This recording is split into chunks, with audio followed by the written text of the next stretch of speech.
Dom v Bratislave za 659 000, tak taký tu pre teba dnes mám. Konkrétne na ulici Kamenárska v Trnávke.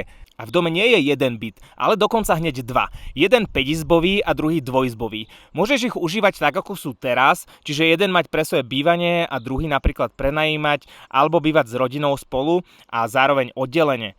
Byt má aj podružný merač, takže energie sa dajú rozdeliť. Alebo je tu druhá možnosť, a to vyrezaním sádrokartónovej steny spojiť oba dokopy a užívať ako 7-izbový rodinný dom. Rozhodnutie je už na tebe. 200 m2 užitkovej plochy, pozemok o výmere 304 metrov. Dom postavený v roku 2006. Menší byt z časti zrekonštruovaný 3 roky dozadu. Nehnuteľnosť napojená na všetky inžinierské siete. O vykurovanie sa stará plynový kotol. Mesačné náklady okolo 200 eur. O záhradu aj o dom je dobre starané. Na pozemku okrasné dreviny a kry. Parkovanie je aktuálne bezplatné a do pár minút peši základná aj materská škola. Tak ak hľadáš veľký dom pre veľkú rodinu alebo to chceš mať z časti investične, tak napíš alebo zavolaj.